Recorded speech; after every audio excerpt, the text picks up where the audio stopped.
ਸਾਨੂੰ ਇਹ ਬਹੁਤ ਸਮਝਣ ਦੀ ਲੋੜ ਹੈ ਕਿ ਹੁਣ ਜਿਹੜੀ ਇਹ ਪ੍ਰੈਜ਼ੈਂਟ ਰਜੀਮ ਹੈ ਇਹ ਯੂਨੀਵਰਸਿਟੀਜ਼ ਨੂੰ ਲੋਨ ਦਿੰਦੀ ਹੈ, ਚਾਹੇ ਉਹ ਸੈਂਟਰਲ ਯੂਨੀਵਰਸਿਟੀਜ਼ ਹੈ, ਹਿਫਾ ਦੇ through higher education financing authority loan ਦਿੱਤਾ ਜਾਂਦਾ ਹੈ 400 ਕਰੋੜ 100 ਕਰੋੜ 200 ਕਰੋੜ ਤੇ 10 ਸਾਲ ਤੱਕ ਦਾ ਉਹਦਾ ਟੈਨਿਓਰ ਹੁੰਦਾ EMI ਬੇਸ।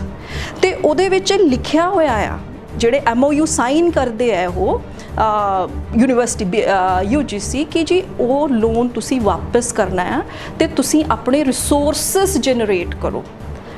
ਜਦੋਂ ਪ੍ਰਿੰਸੀਪਲ ਤੁਸੀਂ ਪੇ ਕਰਨਾ ਹੈ ਤੇ ਰਿਸੋਰਸ ਕਿੱਥੋਂ ਜਨਰੇਟ ਹੋਣਗੇ? ਬੱਚਿਆਂ ਦੀਆਂ ਫੀਸਾਂ ਤੋਂ। ਜੇ ਤੁਸੀਂ ਕਹੋ 2005 ਦੇ ਵਿੱਚ ਹਿੰਦੁਸਤਾਨ ਦੇ ਵਿੱਚ 80 ਯੂਨੀਵਰਸਿਟੀਆਂ ਸੀ ਪ੍ਰਾਈਵੇਟ, ਹੁਣ 480 ਹੋ ਗਈਆਂ ਹੈ ਨਾ। ਪ੍ਰਾਈਵੇਟ ਯੂਨੀਵਰਸਿਟੀਆਂ ਜਿਹੜੀਆਂ ਆ ਉਹ ਬਹੁਤ ਤੁਸੀਂ ਕਹਿ ਲਓ ਸਪੀਡ ਨਾਲ ਉਹਨਾਂ ਨੂੰ ਐਸਟੈਬਲਿਸ਼ ਕੀਤਾ ਜਾਂਦਾ ਹੈ ਤੇ ਪ੍ਰਾਈਵੇਟ ਯੂਨੀਵਰਸਿਟੀਆਂ ਸਟੇਟ ਵਿੱਚ ਲੈਜਿਸਲੇਟਰ ਐਕਟ ਦੇ ਥਰੂ ਬਣਦੀਆਂ। ਇਹਦਾ ਮਤਲਬ ਵੀ ਹਰ ਇੱਕ ਪੋਲੀਟੀਕਲ ਪਾਰਟੀ ਜਿੱਥੇ ਵੀ ਜਿਹੜੀ ਸਟੇਟ ਹੈਗੀ ਹੈ, ਇੱਕ ਗਵਰਨਮੈਂਟ ਨੂੰ ਅਸੀਂ ਨਾ ਟਾਰਗੇਟ ਕਰੀਏ, ਉਹ ਸਾਰਿਆਂ ਨੇ ਐਜੂਕੇਸ਼ਨ ਨੂੰ ਇਗਨੋਰ ਕੀਤਾ, ਆਪਣੀ ਜ਼ਿੰਮੇਵਾਰੀ ਤੋਂ ਪਿੱਛੇ ਹਟੇ। ਪਬਲਿਕ ਯੂਨੀਵਰਸਿਟੀਆਂ ਖੋਲ੍ਹਣ ਦੀ ਬਜਾਏ ਪ੍ਰਾਈਵੇਟ ਯੂਨੀਵਰਸਿਟੀਆਂ ਜ਼ਿਆਦਾ ਖੋਲ੍ਹੀਆਂ। ਪੰਜਾਬ ਦੇ ਵਿੱਚ 15 ਯੂਨੀਵਰਸਿਟੀਆਂ ਪ੍ਰਾਈਵੇਟ ਖੁੱਲ੍ਹ ਗਈਆਂ ਤੇ ਜਿਹੜੀਆਂ ਸਾਡੀਆਂ ਪਬਲਿਕ ਯੂਨੀਵਰਸਿਟੀਆਂ ਆ ਉਹ ਟੁੱਟਣ ਦੇ ਕਿਨਾਰੇ ਹੈ, ਉਹਨਾਂ ਨੂੰ ਫੰਡਸ ਨਹੀਂ ਦਿੱਤੇ ਜਾਂਦੇ, ਚਾਹੇ ਉਹ ਪੰਜਾਬੀ ਯੂਨੀਵਰਸਿਟੀ ਪਟਿਆਲਾ ਆ, ਚਾਹੇ ਐਗਰੀਕਲਚਰ ਯੂਨੀਵਰਸਿਟੀ ਹੈ। ਕੇਂਦਰ ਆਪਣੇ ਕੋਲ ਯੂਨੀਵਰਸਿਟੀ ਲੈ ਕੇ ਕੱਲ੍ਹ ਨੂੰ ਇਸ ਯੂਨੀਵਰਸਿਟੀ ਨੂੰ ਲੋਨ ਦੇਗਾ, ਪ੍ਰਾਈਵੇਟਕਰਨ ਕਰ ਦੇਗਾ, ਇਹ ਵਿਦਿਆਰਥੀਆਂ ਦੀ ਚਿੰਤਾ ਬਿਲਕੁਲ ਸਹੀ ਹੈ। ਜਿੱਦਾਂ ਹੁਣ ਹਰ ਇੱਕ ਗਰੀਬ ਕਰਜ਼ੇ ਦੀ ਟਰੈਪ ਦੇ ਵਿੱਚ ਆ, ਮਿਡਲ ਇਨਕਮ ਵਾਲਾ ਟਰੈਪ ਦੇ ਵਿੱਚ ਆ, ਤੇ ਫਿਰ ਸਰਕਾਰੀ ਅਦਾਰਿਆਂ ਨੂੰ ਤੁਸੀਂ ਟਰੈਪ ਦੇ ਵਿੱਚ ਲਾਓ। ਜਿਹੜੀ ਚੀਜ਼ ਨੂੰ ਤੁਸੀਂ ਡਿਸਮੈਂਟਲ ਕਰਨਾ ਆ ਉਹਨੂੰ ਕਮਜ਼ੋਰ ਕਰ ਦਿਓ। ਅਸੀਂ BSNL ਕਮਜ਼ੋਰ ਕੀਤਾ ਤੇ BSNL ਦਾ ਹਾਲ ਦੇਖੋ ਤੁਸੀਂ। Telephone regulatory authority of India ਦੇ ਹੁੰਦੇ ਹੋਏ, ਸਾਡੀਆਂ ਏਜੰਸੀਜ਼ ਦੇ ਹੁੰਦੇ ਹੋਏ ਬਾਕੀ ਸਾਰੇ ਜਿਹੜੇ ਆ ਗਰੋ ਕਰ ਰਿਹਾ, BSNL ਨਹੀਂ ਕਰ ਰਿਹਾ ਹੈਗਾ, ਹੈ ਨਾ। ਅਸੀਂ ਇੰਡੀਅਨ ਰੇਲਵੇ ਨੂੰ ਪ੍ਰਾਈਵੇਟਾਈਜ਼ ਕਰ ਦਿੱਤਾ। ਅਸੀਂ ਸਾਡੇ ਸਾਹਮਣੇ ਇੰਨੀਆਂ ਐਗਜ਼ਾਮਪਲਸ ਆ। ਜਦੋਂ ਜ਼ਿਆਦਾ ਪ੍ਰਾਈਵੇਟ ਯੂਨੀਵਰਸਿਟੀਆਂ ਹੋਣਗੀਆਂ ਤੇ ਨੈਚੁਰਲ ਹੈ ਕਿ ਪ੍ਰਾਈਵੇਟ ਯੂਨੀਵਰਸਿਟੀ ਦੀ ਫੀਸ ਜ਼ਿਆਦਾ ਹੋਏਗੀ। ਫੀਸ ਜ਼ਿਆਦਾ ਹੋਏਗੀ ਤਾਂ ਜਿਹੜਾ ਗਰੀਬ ਬੱਚਾ ਆ, ਜਿਹੜੀਆਂ ਲੜਕੀਆਂ ਆ, ਜਿਹੜਾ ਵਨਰੇਬਲ ਹੈ, ਜਿਹੜਾ ਸ਼ਡਿਊਲ ਕਾਸਟ ਸ਼ਡਿਊਲ ਟਰਾਈਬ ਦੇ ਵਿੱਚ ਹੈ, ਉਹ ਬੱਚੇ ਜਿਹੜੇ ਹੈ ਉਹ ਸਿੱਖਿਆ ਤੋਂ ਵੀ ਹੋਣਗੇ। ਕੱਲ੍ਹ ਨੂੰ ਯੂਨੀਵਰਸਿਟੀ ਦਾ ਪ੍ਰਾਈਵੇਟਕਰਨ ਹੋ ਜਾਂਦਾ ਹੈ ਜਾਂ ਯੂਨੀਵਰਸਿਟੀ ਕੇਂਦਰ ਕੋਲ ਚਲੀ ਜਾਂਦੀ ਹੈ, ਜੋ ਪੰਜਾਬ ਦੇ ਵਿੱਚ 188 ਕਾਲਜ ਨੇ, ਉਹ ਕਿੱਥੇ ਜਾਣਗੇ? ਜੀ ਜਦੋਂ ਯੂਨੀਵਰਸਿਟੀ ਸੈਂਟਰਲ ਬਣੇਗੀ ਤਾਂ ਕਾਲਜਸ ਤਾਂ ਆਟੋਮੈਟਿਕਲੀ ਜਿਹੜੇ ਹੈ ਉਹ ਐਫੀਲੀਏਟਡ ਨਹੀਂ ਰਹਿਣਗੇ। ਜੇ ਯੂਨੀਵਰਸਿਟੀ ਕੇਂਦਰ ਨੇ ਆਪਣੇ ਕੋਲ ਲੈਣੀ ਹੈ ਕਿ ਇਸ ਦਾ ਮਤਾ ਕੋਈ ਪਏਗਾ ਪਾਰਲੀਮੈਂਟ ਵਿੱਚ, ਜਾਂ ਕੋਰਟ ਨੇ ਕਹਿਤਾ ਵੀ ਯੂਨੀਵਰਸਿਟੀ ਦਾ ਕੇਂਦਰੀਕਰਨ ਕਰ ਦਿੱਤਾ ਜਾਵੇ ਤੇ ਕੇਂਦਰੀਕਰਨ ਹੋ ਜਾਊਗਾ? ਕਿਉਂਕਿ ਐਕਟ ਆਫ ਪਾਰਲੀਮੈਂਟ ਦੇ ਨਾਲ ਬਣੀ ਹੈ ਤੇ ਇਹ ਇੱਕ ਜਾਣੇ ਦੇ ਕਹਿਣ ਦੇ ਨਾਲ, ਇੱਕ ਫੈਸਲੇ ਦੇ ਨਾਲ ਇਸ ਤਰੀਕੇ ਨਾਲ ਮੈਨੂੰ ਲੱਗਦਾ ਹੈ ਕਿ ਨਹੀਂ ਹੋ ਸਕਦਾ ਹੈਗਾ। NOC ਤੋਂ ਬਿਨਾਂ ਵੀ ਪੰਜਾਬ ਯੂਨੀਵਰਸਿਟੀ ਦਾ ਕੇਂਦਰੀਕਰਨ ਕੀਤਾ ਜਾ ਸਕਦਾ? ਨਹੀਂ ਕੀਤਾ ਜਾ ਸਕਦਾ। ਪੰਜਾਬ ਲਿਖ ਕੇ ਦਊਗਾ ਤਾਂ ਕੇਂਦਰੀਕਰਨ ਹੋਊਗਾ? ਹਾਂ, ਐਜ਼ ਪਰ ਲਾਅ ਤਾਂ ਇੱਦਾਂ ਹੀ ਹੋਏਗਾ। ਸੌਰੀ, ਜੇ ਕੱਲ੍ਹ ਨੂੰ ਕੋਰਟ ਨੇ ਫੈਸਲਾ ਕਰਤਾ ਵੀ ਨਹੀਂ ਇਸ ਦਾ ਕੇਂਦਰੀਕਰਨ ਕਰ ਲਓ, ਫਿਰ ਦੇਖੋ ਅਸੀਂ ਸਾਰੀਆਂ ਗੱਲਾਂ ਇਹਦਾ ਅਜ਼ਿਊਮ ਨਹੀਂ ਕਰ ਸਕਦੇ, ਪਰ ਐਜ਼ ਪਰ ਲਾਅ ਕਿਉਂਕਿ ਇੰਟਰਸਟੇਟ ਬੋਡੀ ਕਾਰਪੋਰੇਟ ਹੈਗੀ ਹੈ ਤੇ ਪੰਜਾਬ ਦੀ ਸਹਿਮਤੀ ਬਹੁਤ ਜ਼ਰੂਰੀ ਹੈ।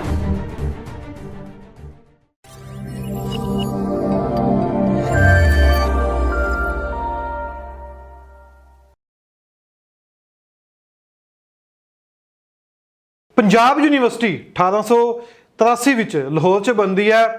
ਉਸ ਤੋਂ ਬਾਅਦ 1947 ਦੀ ਵੰਡ ਤੋਂ ਬਾਅਦ ਚੰਡੀਗੜ੍ਹ ਦੇ ਵਿੱਚ ਵੀ ਪੰਜਾਬ ਯੂਨੀਵਰਸਿਟੀ ਉਸਾਰੀ ਜਾਂਦੀ ਹੈ। ਤਬਦੀਲੀਆਂ ਆਉਂਦੀਆਂ ਰਹੀਆਂ। ਯੂਨੀਵਰਸਿਟੀ ਪੰਜਾਬ ਦੀ ਜਦੋਂ ਬਣਦੀ ਹੈ ਤਾਂ ਬਕਾਇਦਾ ਭਾਰਤ ਸਰਕਾਰ ਵਿੱਚ ਕਿਹਾ ਜਾਂਦਾ ਹੈ, ਜਦੋਂ ਵੀ ਕੋਈ ਯੂਨੀਵਰਸਿਟੀ ਬਣਦੀ ਹੈ ਕਿਉਂ ਬਣਦੀ ਹੈ, ਕੀ ਕਾਰਨ ਹੈ, ਕਿਸ ਲਈ ਬਣਾਈ ਜਾਂਦੀ ਹੈ, ਤਾਂ ਪੰਜਾਬ ਯੂਨੀਵਰਸਿਟੀ ਬਣਨ ਦਾ ਕਾਰਨ ਇਹ ਸੀ ਕਿ ਪੰਜਾਬੀ ਮਾਂ ਬੋਲੀ ਨੂੰ ਜਿਉਂਦਾ ਰੱਖੇਗੀ। ਪੰਜਾਬ ਦੇ ਲੋਕ ਇੱਥੋਂ ਪੜ੍ਹ ਕੇ ਪੂਰੀ ਦੁਨੀਆ ਦੇ ਵਿੱਚ ਨਾਮ ਰੋਸ਼ਨ ਕਰਨਗੇ ਔਰ ਉਸ ਤੋਂ ਬਾਅਦ ਕਲਚਰ ਤੇ ਆਰਥਿਕ ਤੌਰ ਤੇ ਵੀ ਪੰਜਾਬ ਯੂਨੀਵਰਸਿਟੀ ਪੰਜਾਬ ਦੇ ਨਾਲ ਖੜੀ ਰਹੇਗੀ। ਲਗਭਗ 500 ਪੰਜਾਬ ਯੂਨੀਵਰਸਿਟੀ ਵਿੱਚੋਂ 500 ਪ੍ਰੋਫੈਸਰਾਂ ਨੇ ਲਿਖ ਕੇ ਦਿੱਤਾ ਇਸ ਦਾ ਕੇਂਦਰੀਕਰਨ ਹੋ ਜਾਣਾ ਚਾਹੀਦਾ। ਵਜ੍ਹਾ ਸੀ 5 ਸਾਲ ਦੀ ਉਮਰ ਵਿੱਚ ਵਾਧਾ, 7ਵੇਂ ਪੇ ਕਮਿਸ਼ਨ ਦੇ ਵਿੱਚ ਵਾਧਾ, ਯਾਨੀ ਕਿ ਤਨਖਾਹ ਵੱਧ ਜਾਣੀ ਸੀ। ਪਰ ਬੱਚੇ ਜੋ ਵਿਦਿਆਰਥੀ ਨੇ ਉਹ ਨਹੀਂ ਚਾਹੁੰਦੇ ਇਹ ਯੂਨੀਵਰਸਿਟੀ ਦਾ ਕੇਂਦਰੀਕਰਨ ਹੋਵੇ। ਹੁਣ ਤੁਹਾਨੂੰ ਅਸੀਂ ਵਿਸਥਾਰ ਨਾਲ ਦੱਸਾਂਗੇ ਕੇਂਦਰੀਕਰਨ ਕਿਉਂ ਕੀਤਾ ਜਾ ਰਿਹਾ ਹੈ, ਕੇਂਦਰ ਕਿਉਂ ਭਾਰਤ ਦੀਆਂ ਸਾਰੀਆਂ ਯੂਨੀਵਰਸਿਟੀਆਂ ਨੂੰ ਆਪਣੇ ਅੰਡਰ ਲੈਣੀਆਂ ਚਾਹੁੰਦੀਆਂ ਹੈ, ਕੀ ਕਾਰਨ ਹੈ ਕਿ ਵਾਕਈ ਹੀ ਇਸ ਦਾ ਵੀ ਪ੍ਰਾਈਵੇਟਕਰਨ ਹੋ ਜਾਏਗਾ ਕਿ ਇਹ ਵੀ ਪ੍ਰਾਈਵੇਟ ਹੱਥਾਂ ਵਿੱਚ ਚਲੀ ਜਾਊਗੀ।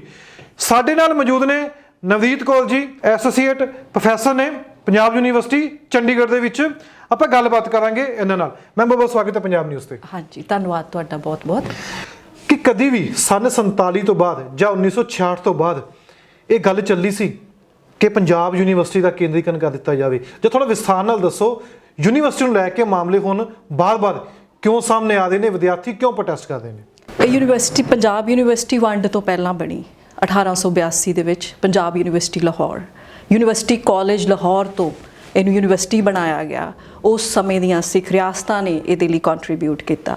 ਇਹ ਇੱਕੋ ਇੱਕ ਯੂਨੀਵਰਸਿਟੀ ਹੈ ਜਿਹਨੇ ਹਿੰਦੁਸਤਾਨ ਦੀ ਵੰਡ ਦਾ ਦੁਖਾਂਤ ਦੇਖਿਆ। ਇਹ ਵੀ ਵੰਡੀ ਗਈ ਜਦੋਂ 1947 ਹੋਇਆ।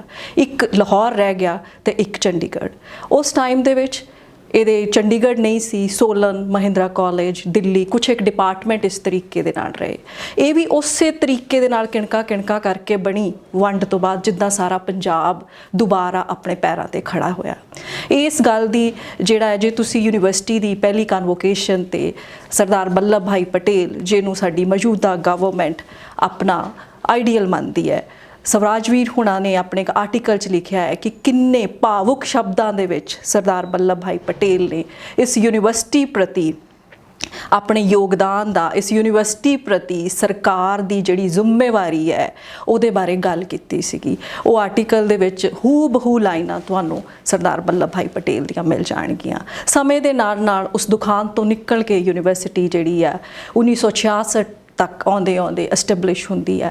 ਫਿਰ ਇਹਨੂੰ ਦੂਜਾ ਧੱਕਾ ਵੱਜਦਾ ਹੈ ਰੀਆਰਗੇਨਾਈਜੇਸ਼ਨ ਆਫ ਸਟੇਟਸ ਦੇ ਨਾਲ। ਤੇ 1947 ਦੇ ਵਿੱਚ ਫਿਰ ਜਦੋਂ ਰੀਆਰਗੇਨਾਈਜ਼ ਹੁੰਦੀਆਂ ਹੈ ਪੰਜਾਬ, ਹਰਿਆਣਾ ਤੇ ਹਿਮਾਚਲ, ਤੇ ਉਦੋਂ ਜਿਹੜੀ ਹੈ ਇਹ ਯੂਨੀਵਰਸਿਟੀ ਜਿਹੜੀ ਹੈ ਇਹਦੇ ਵਿੱਚ ਵੀ ਉਸੇ ਤਰੀਕੇ ਦੀ ਰੀਆਰਗੇਨਾਈਜੇਸ਼ਨ ਹੁੰਦੀ ਹੈ। ਪਹਿਲਾਂ ਇਹ 1947 ਦਾ ਐਕਟ ਪੰਜਾਬ ਯੂਨੀਵਰਸਿਟੀ ਉਹਦੇ ਅਕੋਰਡਿੰਗਲੀ ਹੁੰਦੀ ਸੀਗੀ, ਤੇ ਫਿਰ 1966 ਦੇ ਵਿੱਚ ਰੀਆਰਗੇਨਾਈਜੇਸ਼ਨ ਤੋਂ ਬਾਅਦ ਇੱਕ ਬਦਲਾਅ ਆਇਆ। ਪਹਿਲਾਂ ਪੰਜਾਬ ਦੇ ਗਵਰਨਰ ਇਹਦੇ ਚਾਂਸਲਰ ਹੁੰਦੇ ਸੀਗੇ, ਤੇ ਫਿਰ ਜਿਹੜੇ ਹੈ ਵਾਈਸ ਪ੍ਰੈਜ਼ੀਡੈਂਟ ਜਿਹੜੇ ਹੈ ਹਿੰਦੁਸਤਾਨ ਦੇ, ਉਹ ਇਹਦੇ ਚਾਂਸਲਰ ਹੋਣ ਲੱਗ ਗਏ।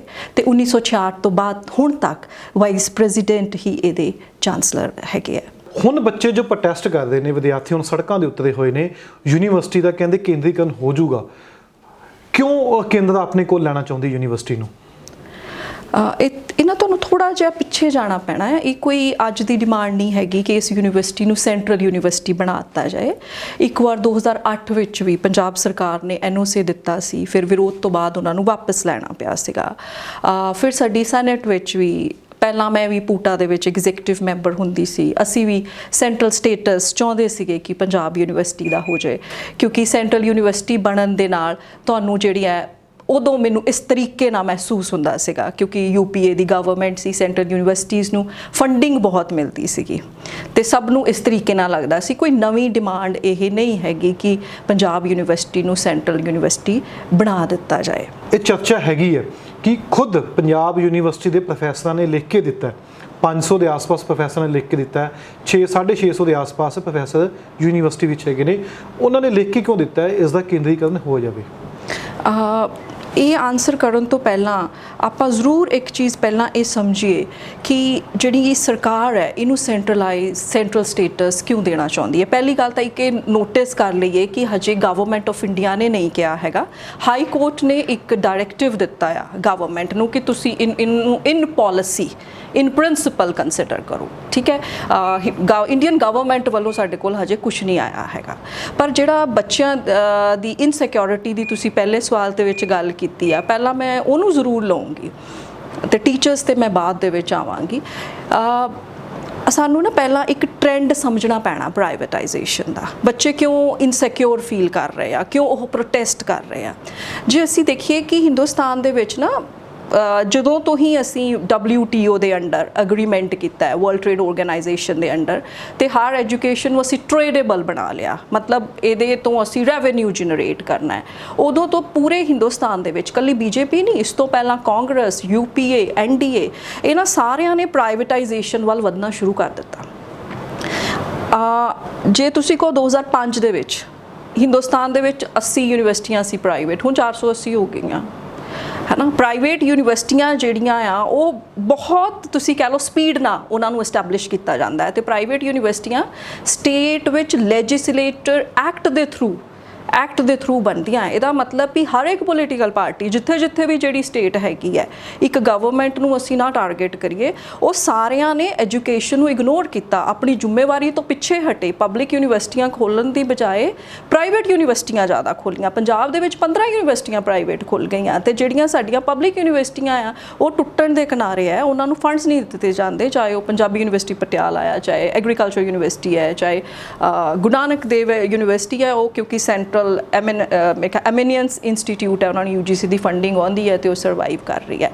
ਤੇ ਇਹ ਟ੍ਰੈਂਡ ਤੁਸੀਂ ਸਮਝੋ, ਇੱਕ ਸਰਕਾਰ ਨਹੀਂ ਹੈਗੀ, ਕਾਂਗਰਸ, UPA, NDA ਪ੍ਰੈਜ਼ੈਂਟ ਇਨ ਮੈਜੋਰਿਟੀ BJP ਰਜੀਮ 303 ਜਿਹਨਾਂ ਦਾ ਨੰਬਰ ਹੈ, ਤੇ ਪ੍ਰਾਈਵੇਟ ਯੂਨੀਵਰਸਿਟੀਆਂ ਦਾ ਇਹ ਖੁਦ ਹੀ ਫੈਸਿਲੀਟੇਟ ਕਰ ਰਹੀਆਂ, ਪ੍ਰਮੋਟ ਕਰ ਰਹੀਆਂ ਉਹਨਾਂ ਦਾ ਵਾਧਾ। ਜਦੋਂ ਜ਼ਿਆਦਾ ਪ੍ਰਾਈਵੇਟ ਯੂਨੀਵਰਸਿਟੀਆਂ ਹੋਣਗੀਆਂ ਤੇ ਨੈਚੁਰਲ ਹੈ ਕਿ ਪ੍ਰਾਈਵੇਟ ਯੂਨੀਵਰਸਿਟੀ ਦੀ ਫੀਸ ਜ਼ਿਆਦਾ ਹੋਏਗੀ ਤਾਂ ਜਿਹੜਾ ਗਰੀਬ ਬੱਚਾ ਆ, ਜਿਹੜੀਆਂ ਲੜਕੀਆਂ ਆ, ਜਿਹੜਾ ਵਨਰੇਬਲ ਹੈ, ਜਿਹੜਾ ਸ਼ਡਿਊਲ ਕਾਸਟ ਸ਼ਡਿਊਲ ਟ੍ਰਾਈਬ ਦੇ ਵਿੱਚ ਹੈ, ਉਹ ਬੱਚੇ ਜਿਹੜੇ ਹੈ ਉਹ ਸਿੱਖਿਆ ਤੋਂ ਵੀ ਹੋਣਗੇ। ਇਸ ਲਈ ਮੇਰਾ ਮੰਨਣਾ ਆ ਕਿ ਬੱਚੇ, ਕਿਉਂਕਿ ਪ੍ਰਾਈਵੇਟਾਈਜੇਸ਼ਨ ਇੰਨੀ ਵੱਧ ਰਹੀ ਹੈ, ਉਹਨਾਂ ਨੂੰ ਲੱਗਦਾ ਹੈ ਕਿ ਹੌਲੀ ਸਾਡੀਆਂ ਯੂਨੀਵਰਸਿਟੀਆਂ ਵੀ ਪ੍ਰਾਈਵੇਟ ਹੋਣਗੀਆਂ, ਠੀਕ ਹੈ। ਪਰ ਉਹ ਇਸ ਤਰੀਕੇ ਨਾਲ ਪ੍ਰਾਈਵੇਟ ਨਹੀਂ ਹੋਣਗੀਆਂ। ਜਦੋਂ ਅਸੀਂ ਹੁਣ ਗੱਲ ਕਰ ਰਹੇ ਹਾਂ ਸੈਂਟਰਲ ਯੂਨੀਵਰਸਿਟੀ ਦੀ, ਸਾਨੂੰ ਇਹ ਬਹੁਤ ਸਮਝਣ ਦੀ ਲੋੜ ਹੈ ਕਿ ਹੁਣ ਜਿਹੜੀ ਇਹ ਪ੍ਰੈਜ਼ੈਂਟ ਰਜੀਮ ਹੈ, ਇਹ ਯੂਨੀਵਰਸਿਟੀਜ਼ ਨੂੰ ਲੋਨ ਦਿੰਦੀ ਹੈ, ਚਾਹੇ ਉਹ ਸੈਂਟਰਲ ਯੂਨੀਵਰਸਿਟੀਜ਼ ਹੈ, HIFA ਦੇ through, higher education financing authority. Loan ਦਿੱਤਾ ਜਾਂਦਾ 400 ਕਰੋੜ, 100 ਕਰੋੜ, 200 ਕਰੋੜ ਤੇ 10 ਸਾਲ ਤੱਕ ਦਾ ਉਹਦਾ ਟੈਨਿਓਰ ਹੁੰਦਾ EMI ਬੇਸ।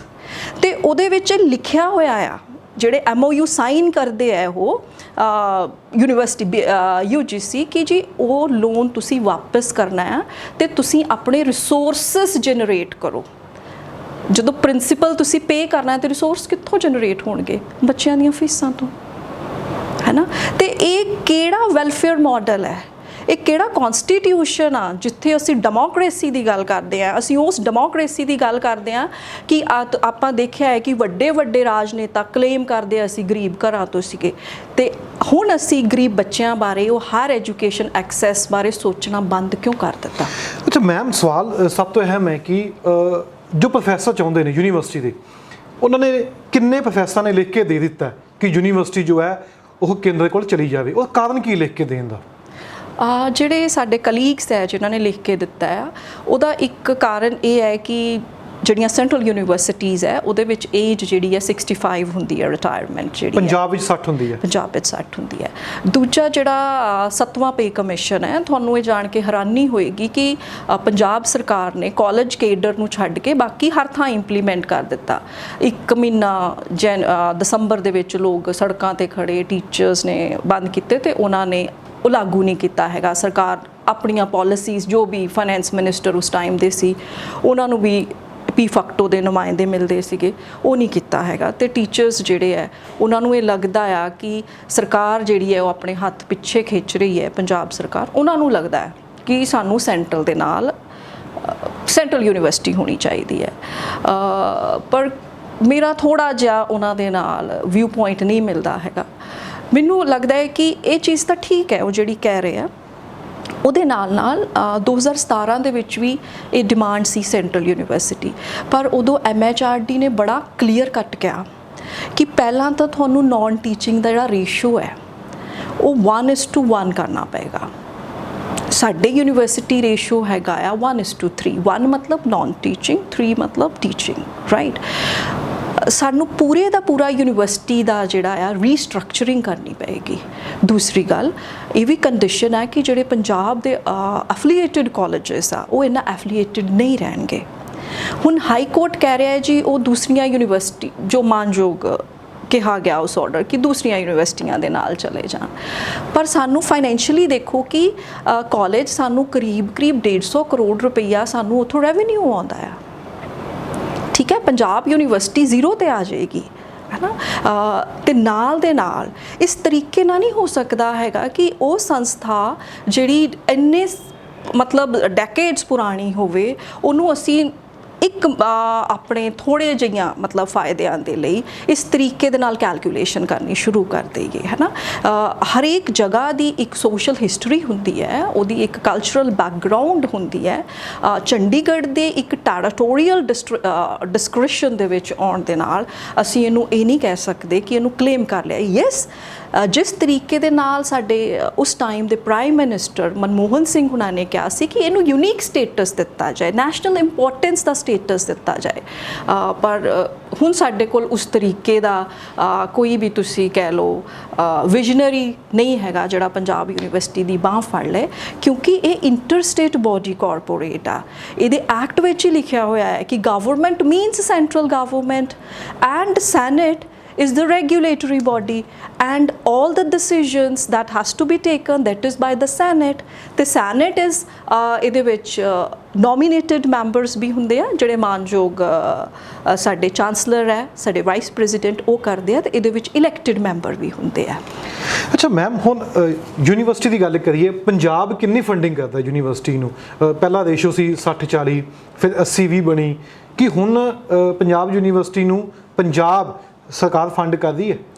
ਦੇਖੋ, ਪੰਜਾਬ ਵਿੱਚ ਜਿਹੜੀ ਵੀ ਸਰਕਾਰ ਰਹੀ ਹੈ, ਮੈਨੂੰ ਇਹ ਦੁੱਖ ਨਾਲ ਕਹਿਣਾ ਪੈ ਰਿਹਾ ਹੈ, ਚਾਹੇ ਉਹ ਕਾਂਗਰਸ ਦੀ ਸਰਕਾਰ ਹੈ, ਚਾਹੇ 10 ਸਾਲ ਸ਼੍ਰੋਮਣੀ ਅਕਾਲੀ ਦਲ ਦੀ ਸਰਕਾਰ ਸੀਗੀ, ਇਸ ਸਰਕਾਰ ਬਾਰੇ ਅਸੀਂ ਬਹੁਤਾ ਕੁਝ ਨਹੀਂ ਕਹਿ ਸਕਦੇ ਕਿਉਂਕਿ ਸਾਡੇ ਕੋਲ ਹਜੇ ਬਜਟ 27 ਤਰੀਕ ਨੂੰ ਆਏਗਾ, ਤਾਂ ਮੈਂ ਫੇਰ ਹੀ ਬੋਲ ਸਕਦੀ ਹਾਂ ਕਿ ਇਹਨਾਂ ਨੇ ਯੂਨੀਵਰਸਿਟੀ ਦੇ ਲਈ ਕੀ ਕੀਤਾ ਹੈ। ਪਰ ਪੇਪਰ ਵਿੱਚ ਆ ਗਿਆ ਸੀ ਕਹਿੰਦੇ ਸਾਡੇ ਕੋਲ ਪੈਸੇ ਨਹੀਂ ਹੈਗੇ, ਤੁਸੀਂ ਵੀ ਪਿਛਲੇ ਮਹੀਨੇ ਦਾ ਅਖਬਾਰ ਪੜ੍ਹਿਆ ਹੋਣਾ। ਹਾਂਜੀ, ਪਰ ਉਹ ਆਪਾਂ ਬਜਟ ਦੇਖ ਕੇ ਬਿਲਕੁਲ ਕਲੀਅਰਲੀ ਦੱਸ ਸਕਦੇ ਹਾਂ ਕਿ ਕਿੰਨਾ ਆ। ਉਹਨਾਂ ਦਾ ਅਖਬਾਰ ਦੇ ਵਿੱਚ ਜ਼ਰੂਰ ਉਹਨਾਂ ਨੇ ਕਿਹਾ ਜੀ ਸਾਡੇ ਕੋਲ, ਪਰ ਇਹ ਸਰਕਾਰ ਜਿਹੜੀ ਇਹ ਕਹਿ ਰਹੀ ਸੀ, ਜਿਨ੍ਹਾਂ ਨੂੰ ਪੰਜਾਬ ਦੇ ਲੋਕਾਂ ਨੇ ਇਹ ਵਰਡਿਕਟ ਦਿੱਤਾ ਇਸ ਤੇ, ਤੁਸੀਂ ਦੇਖੋ ਪੰਜਾਬ ਦੇ ਇਲੈਕਸ਼ਨ ਦੇ ਵਿੱਚ ਇੱਕ ਸਭ ਤੋਂ ਜਿਨ੍ਹਾਂ ਨੇ ਹਿੰਦੁਸਤਾਨ ਦਾ ਨੈਰੇਟਿਵ ਬਦਲ ਕੇ ਰੱਖ ਦਿੱਤਾ, ਕਿਉਂਕਿ ਹਿੰਦੁਸਤਾਨ ਵਿੱਚ ਵੋਟ ਪੈਂਦੀ ਹੈ ਜ਼ਿਆਦਾਤਰ ਧਰਮ ਤੇ, ਜਾਤ ਤੇ, ਰੀਜਨ ਤੇ ਪੰਜਾਬ ਦੇ ਲੋਕਾਂ ਨੇ ਹਰ ਚੀਜ਼ ਬਦਲੀ। ਉਹਨਾਂ ਨੇ ਧਰਮ ਦੇ ਨਾਂ ਤੇ ਸਿੱਖ ਪਾਰਟੀ ਸ਼੍ਰੋਮਣੀ ਅਕਾਲੀ ਦਲ ਨੂੰ ਨਹੀਂ ਵੋਟ ਪਾਈ, ਬੀਜੇਪੀ ਨੂੰ ਨਹੀਂ ਪਾਈ, ਬਦਲਾਵ ਲੈ ਕੇ ਆਂਦਾ ਬਦਲਾਵ ਕਾਂਗਰਸ ਨੂੰ ਜਿਹੜੇ ਇਹਨਾਂ ਦਾ ਟ੍ਰੈਡੀਸ਼ਨਲ ਹੋਲਡ ਸੀ ਉਹਨਾਂ ਨੂੰ। ਪੰਜਾਬ ਨੇ ਹਰੇਕ ਪੋਲੀਟੀਕਲ ਜਿਹੜਾ ਨੈਰੇਟਿਵ ਸੀਗਾ ਉਹਨੂੰ ਨਗੇਟ ਕੀਤਾ ਕਿ ਸਾਨੂੰ ਸਿੱਖਿਆ ਚਾਹੀਦੀ ਹੈ, ਸਾਨੂੰ ਰੋਜ਼ਗਾਰ ਚਾਹੀਦਾ ਆ, ਸਾਨੂੰ ਹਸਪੀਟਲ, ਜੋ ਸਾਨੂੰ ਦੱਸਿਆ ਗਿਆ, ਹੈ ਨਾ। ਤੇ ਇਹ ਸਰਕਾਰ ਦੀ ਜ਼ਿੰਮੇਵਾਰੀ ਬਣਦੀ ਹੈ ਕਿ ਜੋ ਉਹਨਾਂ ਨੇ ਸਾਡੇ ਸਾਹਮਣੇ ਉੱਥੇ ਕਿਹਾ, ਜਿਸ ਤੇ ਲੋਕਾਂ ਨੇ ਇਹਨਾਂ ਤੇ ਵਿਸ਼ਵਾਸ ਕੀਤਾ, ਤੇ ਇਹ ਹਰ ਯੂਨੀਵਰਸਿਟੀ ਦੇ ਮਸਲੇ ਨੂੰ, ਜਿਹਦੇ ਵਿੱਚ ਪੰਜਾਬ ਯੂਨੀਵਰਸਿਟੀ ਇਸ ਲਈ ਅਹਿਮ ਹੈ ਕਿਉਂਕਿ ਇਹ ਇੰਟਰ ਸਟੇਟ ਬੋਡੀ ਕਾਰਪੋਰੇਟ ਹੈ, ਤੇ ਇਹਦੇ ਤੇ ਪੰਜਾਬ ਯੂਨੀਵਰਸਿਟੀ ਨੂੰ ਫਾਈਨੈਂਸ਼ੀਅਲ ਐਲੋਕੇਸ਼ਨ ਤਾਂ ਇਨਕਰੀਜ਼ ਕਰਨੀਆਂ ਚਾਹੀਦੀਆਂ, ਨਾ ਕਿ ਇਹ ਕਹਿਣਾ ਚਾਹੀਦਾ ਆ ਕਿ ਅਸੀਂ ਇਹਨੂੰ ਡਿਕਰੀਜ਼ ਕਰ ਰਹੇ ਹਾਂ।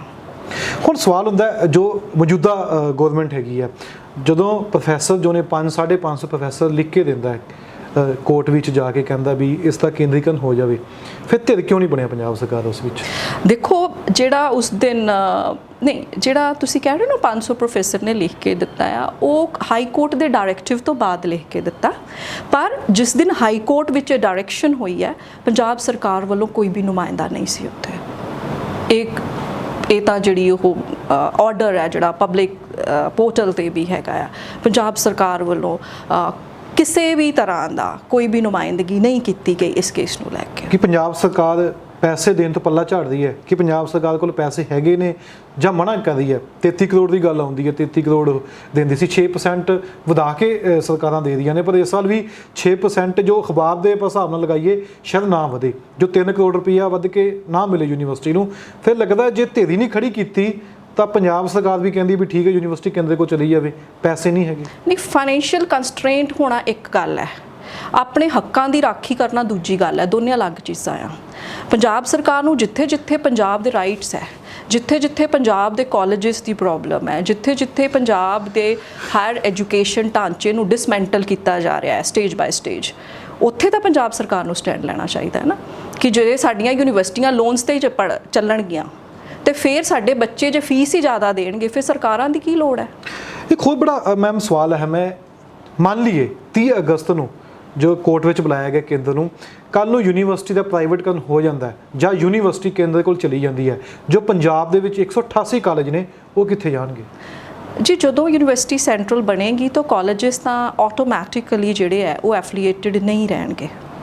ਜੇ ਬਣ ਜਾਂਦੀ ਹੈ ਤਾਂ ਉਹ ਤਾਂ ਟਰਮਸ ਹੈ, ਉਹ ਤਾਂ ਉਹਨਾਂ ਦੀਆਂ ਕੰਡੀਸ਼ਨਸ ਹੈ ਇਸ ਤਰੀਕੇ ਦੀਆਂ ਕਿ ਹੁਣ ਇਸ ਤਰੀਕੇ ਦਾ ਸਿਸਟਮ ਨਹੀਂ ਰਿਹਾ ਹੈਗਾ। ਹੁਣ ਤਾਂ ਲੋਨ ਮਿਲਣਗੇ ਯੂਨੀਵਰਸਿਟੀਆਂ ਨੂੰ, ਹਿਫਾ ਜਿਹੜੀ ਆ ਲੋਨ ਦੇਗੀ।